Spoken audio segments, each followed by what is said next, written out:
Hello everyone, John Maher here. It is Thursday, the 18th of June 2026, and this is your weekly Grass10 update on the dairy edge.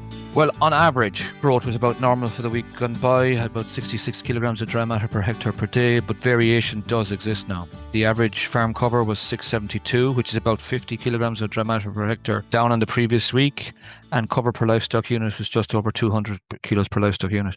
So I suppose cover has dropped, but demand has also decreased, which is keeping the figures somewhat close to normal. I suppose demand has decreased to about 57. It was above 60, and the diet was made up of 15.5 kilograms of grass and 3.5 kilograms of meal. The average pre-grazing yield was about 1515, which is still above that stubborn mark of 1500.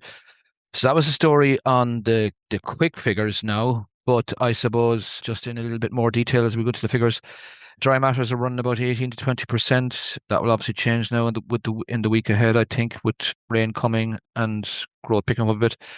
Grazing conditions are very, very variable across the country. I have stood on soft ground in the southwest and stood on concrete, and that would be an understatement in Carlow. So it depends where you are. That is in having an impact on grazing.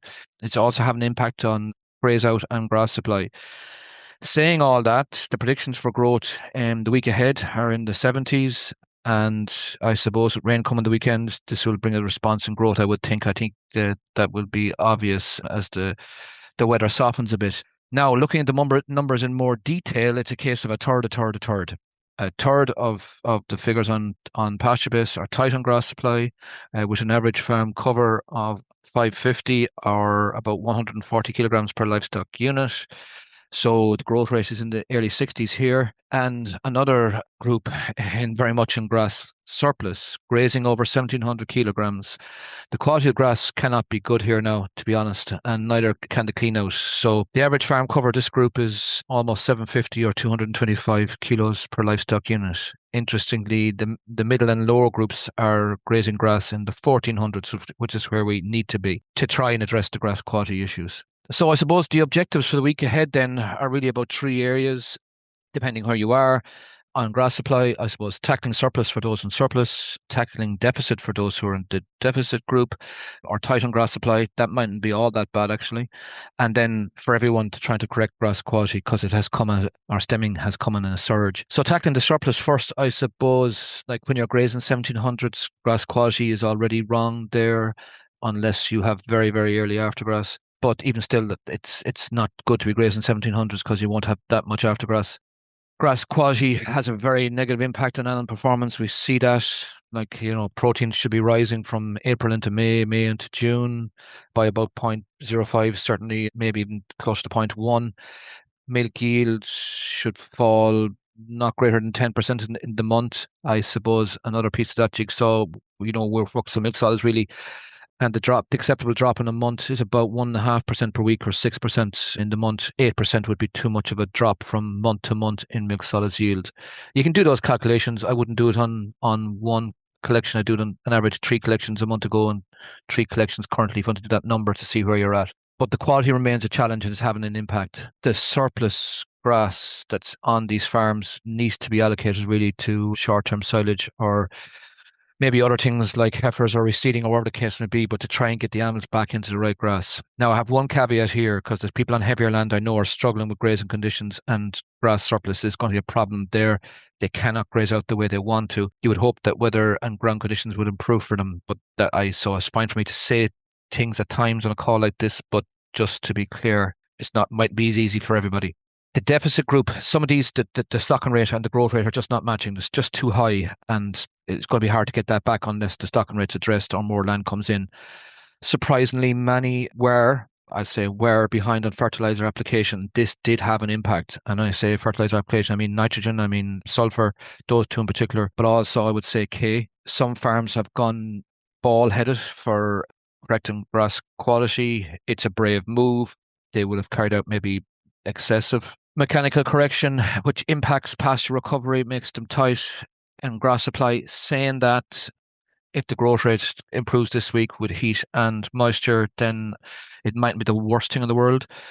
There were pockets, and I have to say that, of poor growth, to be honest, in places, and that had an impact as well. But for this group, I suppose, is to monitor the growth in the farm, really, and by walking the farm every, three, four, five, well, 4 to 5 days and hold rotation length and keep the average farm cover above 500 kilograms of dry matter per hectare. Do not let it drop below that or growth rate will fall off. I do expect growth rate to pick up in these farms as long as the fertilizer is up to date. I think that's a fair comment. On the grass quality piece, there has been a massive surge in stemming in the last 2 to 3 weeks. I know that it's brought us challenges. June is the tough month for grass quality. Trying to go into the 1400s to keep grass quality right is probably the objective here, to be honest. And we'll come to our featured farmer in a minute, who still has some correction to do. But yeah, just to try and get into the right grass is the first starting point. So to fertilizer, as I said, some farms were run behind on this, particularly on fertilizer type. So it's not unusual for me to come across people who are behind on sulfur, and that is having an impact in the last week or two on grass quality, grass growth. It is obvious as hell. And when you start asking the questions, you realize the farmers are behind, maybe didn't get sulfur bought in the spring. So there has to be catch up here now, to be honest, on that. I suppose like not everyone has a P allowance, but most people can spread a product like 29-0-14 plus, sorry, 29-0-14 plus sulfur or some product like that with K and NS in it. Given what we've gone through, I think it's probably the fertilizer of choice, but certainly a nitrogen plus sulfur product. The target, I suppose, is to get 15 to 20 units of sulfur out by early July. So we have about 2 or 3 weeks left. Looking at paddocks that are cut for silage, they need nutrients returned. I certainly see where, watery slurry or slurry application has been applied to paddocks. The quality is definitely better, the colour is better, the recovery is better. So, what's happening there is nitrogen plus the compounds of NPK, sulfur, and they're having a positive impact. For the record, every 4-5 bales to the acre requires about 1,000 gallons of slurry to go back, or certainly 2,000 gallons of watery slurry to go back. All right, just to balance the books. Clover, yeah, this was reasonably doing okay and coming in the right direction in May. I'd say in the last week or two, it had a setback, to put it mildly. I do expect that this took some level of recovery here, and if you have good clover content, then we can start looking at cutting back on fertilizer nitrogen application. But it has struggled for a week or two now, to put it mildly. That's the story on clover, I suppose. On to our feature farmer, who is William Blackburn from Kilworth in County Cork. William held a walk on his farm Thursday, the 18th of June, targeting, or working with the Better Farming for Water Quality campaign. William was in the tight group when it came to grass, to put it mildly. A lot of correction took place, which I don't blame him for, given that there was a farm walk on his farm. But for this week anyway, he's managed to get the farm to recover reasonably well. Farm cover about 560, grown 52, eaten 53, stocked at 3.3, 168 kilograms of dry matter per livestock unit, and grazing 1,300. So William will say he's not finished on the grass correction yet, but anyway, it's an ongoing battle. Yeah. So William has about 172 cows. The diet was 16 kilos of grass, 4 kilograms of meal, pretty close to pasture-based average. I would expect with increased growth rates that meal will come down. The cows are doing about 24 litres at 3.7 protein and about 4.6 fat. Breeding season started on 30th of May. 90% submission the first 3 weeks, and all cows are bred at this stage. In terms of current management now, William is currently spreading 20 units of ASN on the grass-only swards and 10 units per acre of ASN on the grass, or on the grass clover paddocks, the ones with good clover content. He's 100 bales made year to date to maintain grass quality, the surplus grass. He would say to you about 2/3 of the farm is corrected for grass quality. He certainly has 2 paddocks that are bugging him currently that need to be corrected.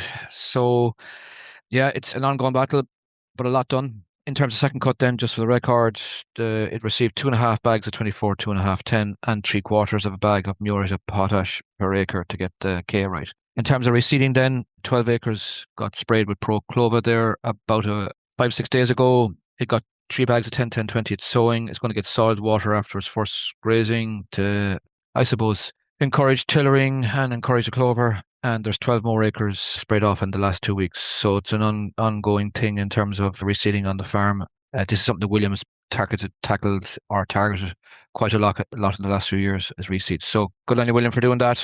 We just are behind on reseeding nationally. So something that we just need to keep focusing on.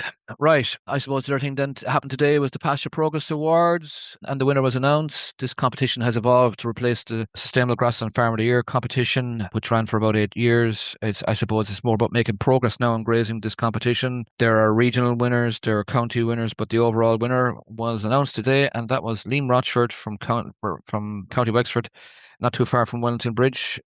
So well done to Liam. I suppose Liam's story is very, very simple. Going back 2 or 3 years ago, Liam was walking the farm about 20 times. He's now walking it over 40 times. He's grown extra grass in the last 2 or 3 years by over a ton. He also has brought the number of grazings per paddock in the year closer to 9. And I suppose the big thing for us in the competition was the free grazing yield has come down by well over 200 kilos from 2023 to 2025. So a very good story for Liam. He has about 150 cows. He came home to farm in 2017 with 50 cows. So has grown the herd in partnership with his mother and uncle and has made good progress.